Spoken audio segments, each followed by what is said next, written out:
Mọi người biết không, khi nhìn vào một tòa nhà chọc trời, ánh mắt chúng ta thường hay bị thu hút ngay bởi những tấm kính lấp lánh phản chiếu ánh sáng mặt trời.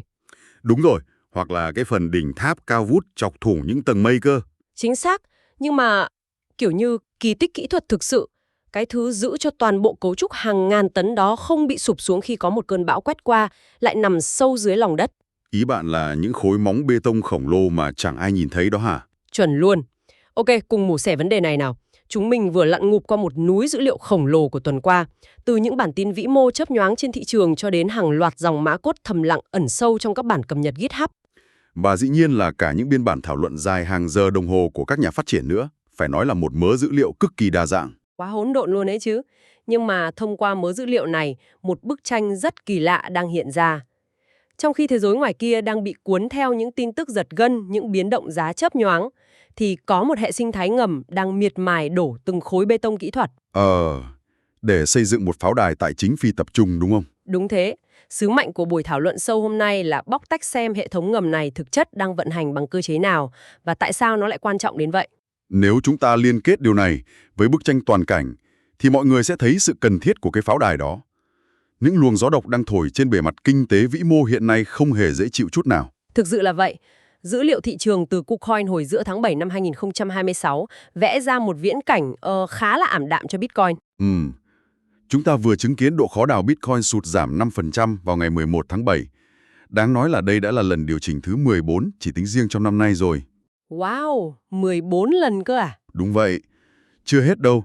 Hash rate, tức là sức mạnh tính toán của toàn mạng lưới, cũng bốc hơi 7,9%, rớt xuống mốc 908 exahash trên giây. Một mức giảm khá sâu đấy chứ. Dù giá hash rate có nhích nhẹ lên mức 31,1 đô la cho mỗi petahash, nhưng nếu nhìn lại đỉnh cao của tháng 10 năm 2025, con số này vẫn thấp hơn tới 37,2%. Giới thợ đào đang thực sự phải vật lộn với bài toán lợi nhuận. Tức là những người bảo vệ mạng lưới đang bị vắt kiệt sức. Nhưng mà những áp lực này không chỉ đến từ bên trong nội tại thị trường đâu. Chắc chắn rồi, vòng vây từ bên ngoài có vẻ như đang ngày càng siết chặt hơn. Mình thấy bối cảnh cảnh tàu đang có những dịch chuyển lớn. Lấy ví dụ như bài phát biểu của Chủ tịch Trung Quốc Tập Cận Bình tại Hội nghị trí tuệ nhân tạo thế giới, tức WiWik vừa rồi. Bài phát biểu đó tập trung hoàn toàn vào trí tuệ nhân tạo, bỏ qua crypto luôn. Kiểu như bị ngó lờ hoàn toàn đấy nhỉ. Và các dự báo cũng chỉ ra là Big Tech sẽ đổ tới 230 tỷ đô la cho AI trong năm 2024. Chúng ta đang thấy sự quay trở lại của kỷ nguyên phần cứng, ưu tiên CPU. Tức là phần cứng được dồn toàn lực cho AI thay vì các mạng lưới phân tán. Đó là về công nghệ. Còn ở góc độ pháp lý thì nút thắt cũng đang siết lại rõ rệt. Úc đã dục dịch chuẩn bị loại bỏ mức giảm 50% thuế thu nhập trên thặng dư vốn hay CGT đối với crypto vào tháng 7 năm 2027 rồi. Chà, thêm một gánh nặng thuế nữa. Và trớ trêu nhất là ở phía các tổ chức tài chính truyền thống, T. Rowe Price vừa tung ra một quỹ ETF tiền mã hóa quản lý chủ động, với tỷ trọng Bitcoin chiếm tới 40,75%. Khoan đã, nếu kết nối tất cả những dữ liệu này lại, chúng ta đang thấy một sự mâu thuẫn khổng lồ. Mâu thuẫn như thế nào? Một mặt thì các chính phủ đánh thuế nặng tay để siết chặt người dùng cá nhân. Mặt khác, những gã khổng lồ quản lý tài sản của Wall Street lại đang ồ ạt thâu tóm nguồn cung thông qua ETF. Chính xác. Vậy nếu phố Wall nắm giữ phần lớn tài sản và chính phủ kiểm soát các điểm ra vào, thì cái tầm nhìn về một nền tài chính tự do không bị kiểm duyệt rút cuộc đi về đâu? Cái cảm giác ngột ngạt và bị kiểm soát đó chính là lý do khiến một nhóm các nhà phát triển quyết định đi xuống lòng đất. Khi các cánh cửa chính thống dần bị kiểm soát gắt gao, dòng nước buộc phải tìm đường chảy ngầm. Và đây là lúc chúng ta bước vào thế giới của hệ sinh thái Ergo. Có vẻ như nền tảng này không chạy theo các xu hướng ngắn hạn đâu nhỉ? Đúng vậy. Ergo Foundation thúc đẩy một quan điểm cốt lõi, quyền riêng tư không phải là đặc quyền mà là một nhân quyền cơ bản. Đội ngũ nòng cốt của họ có những người mang nền tảng cực sâu từ thời kỳ đầu của IOHK và Cardano. Điển hình như Alexander Chepunoi đúng không? Người hay hoạt động dưới bí danh là Kusti ấy. Chuẩn luôn. Đây chính là phần khiến mình thực sự tò mò khi đào sâu vào kho lưu trữ GitHub của họ. Đầu tháng 7, họ phát hành một bản cập nhật có tên là ErgoMytrix 6.5.0 RC3 trên mạng DevNet. Và bạn phát hiện ra điều gì ở bản cập nhật đó? Điểm tập trung lớn nhất của họ lại nằm ở việc vá các lỗi tại lớp mạng ngang hàng, hay P2P layer. Để mọi người dễ hình dung, thử tưởng tượng một căn phòng khổng lồ, tối đen như mực, chứa hàng ngàn người bị bịt mắt, và họ đang cùng nếm thử một món này. Một cách so sánh rất trực quan để giải thích về Gossip Protocol đấy. Vì họ không nhìn thấy nhau, cách duy nhất để toàn bộ căn phòng thống nhất xem món đó là gì là họ phải liên tục thì thầm, truyền tai nhau thông tin. Và trong không gian blockchain, những người bịt mắt đó chính là các node độc lập. Đúng rồi, nếu lớp mạng P2P này xuất hiện lỗi, quá trình truyền tin bị đứt đoạn, một nửa căn phòng sẽ nghe thành món mặn, nửa kia lại nghe thành món ngọt, mạng lưới chính thức bị vỡ làm đôi. Dẫn đến một thảm họa mang tên tấn công chi tiêu kép, tiền bị nhân bản bất hợp pháp và niềm tin vào hệ thống sụp đổ. Chính xác, và cách họ xây dựng hệ thống phòng thủ để ngăn thảm họa đó mới đáng nói. Trong bản RC3, thay vì tung ra một tệp cài đặt duy nhất cho tiện lợi, họ tung ra cùng lúc tận 9 tệp cài đặt khác nhau. 9 tệp cơ à? Bao gồm những nền tảng nào? Từ Linux, macOS, Windows cho đến các kiến trúc chip như ARM hay x64. Nhìn thoáng qua thì thấy rất lãng phí tài nguyên, nhưng thực chất họ đang cố tình tạo ra một hệ miễn dịch đa tầng. À, mình hiểu rồi. Giả sử 90% các node đều chạy trên Linux và dùng máy chủ đám mây AWS của Amazon, thì bề ngoài có vẻ phân tán nhưng thực chất lại có chung một tử huyệt. Chuẩn. Nếu AWS đóng băng tài khoản hoặc Linux có lỗ hổng Zero Day, thì một đòn tấn công nhắm vào điểm mù phần cứng đó sẽ đánh sập cả mạng lưới. Việc dùng nhiều hệ điều hành và phần cứng khác nhau giúp mạng lưới sống sót. Rất thông minh.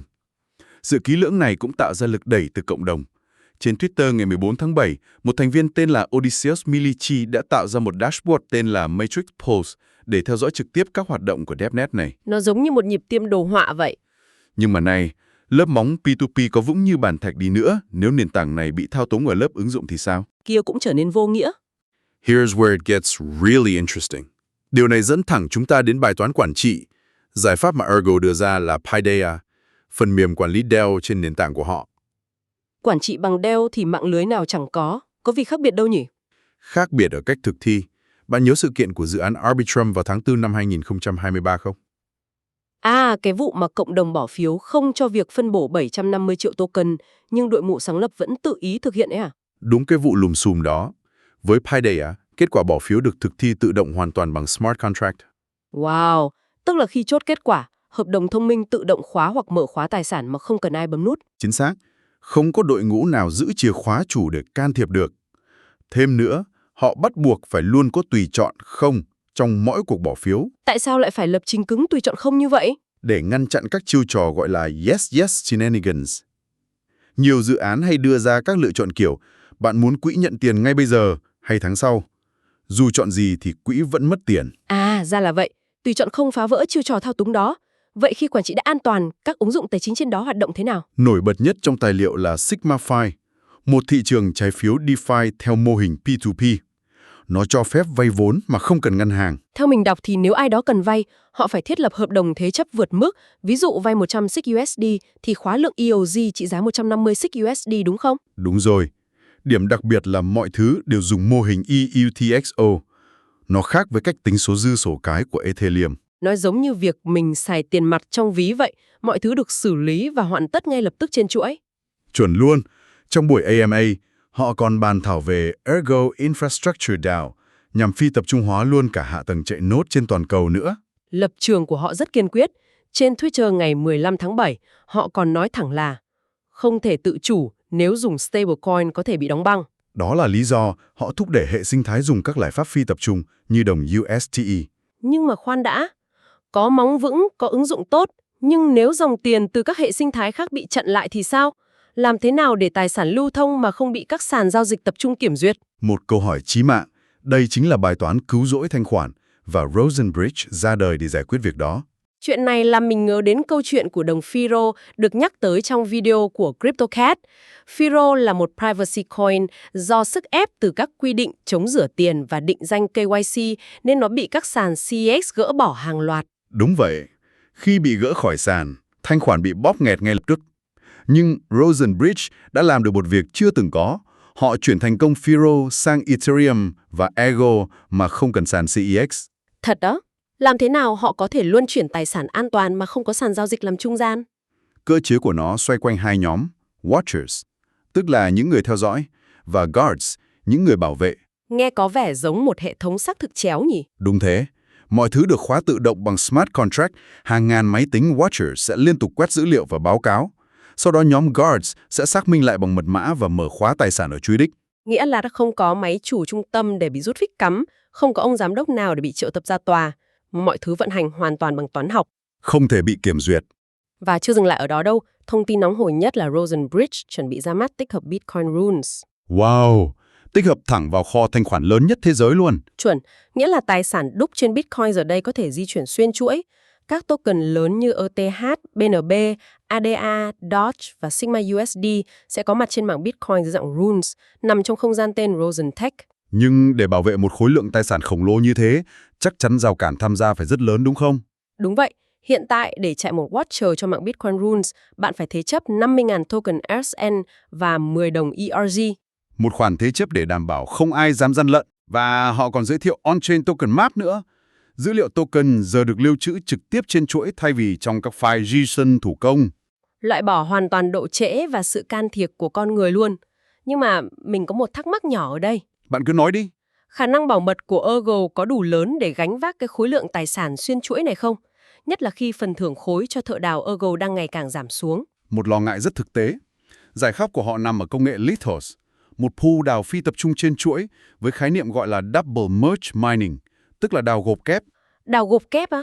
Nó hoạt động giống như việc Dogecoin được đào gộp cùng với mạng Litecoin đúng không? Chính xác là cơ chế đó. Họ khai thác sức mạnh của thợ đào Bitcoin đang chạy máy ASIC để bảo mật cho các sidechain của Ergo. Thợ đào có thêm thu nhập mà Ergo cũng được bảo vệ bởi bức tường lửa an ninh mạnh nhất thế giới. So, what does this all mean?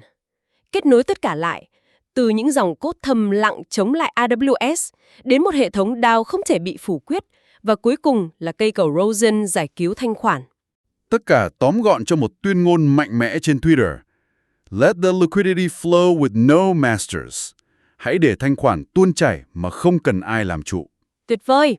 Quyền kiểm soát đã thực sự chuyển từ bàn tay con người dễ bị mua chuộc sang toán học và mã nguồn mở. Điều này đặt ra một câu hỏi vô cùng quan trọng. Hôm nay, cái kiến trúc không người làm chủ này đang giải cứu các dự án ẩn danh nhỏ như FIRO. Nhưng với tốc độ thay đổi và áp lực kiểm duyệt ngày càng ngột ngạt từ tài chính truyền thống, hãy thử tưởng tượng xem chuyện gì sẽ xảy ra vào ngày mai, khi những dự án khổng lồ, những tài sản chính lưu nhất bất ngờ bị liệt vào danh sách kiểm duyệt và bị các cổng giao dịch lớn quay lưng. Chà, một viễn cảnh hoàn toàn có thể xảy ra. Liệu cái mạch nước ngầm được rèn giũa kỹ lưỡng ngày hôm nay có trở thành lựa chọn sống còn duy nhất cho toàn bộ hệ thống tài chính toàn cầu? Một câu hỏi mở thực sự sâu sắc và đáng để mọi người tự suy ngẫm. Cảm ơn quý vị thính giả đã cùng chúng mình lặn sâu vào kho dữ liệu cực kỳ thú vị của tuần này. Hẹn gặp lại mọi người trong những chuyên mục mổ xẻ tiếp theo nha.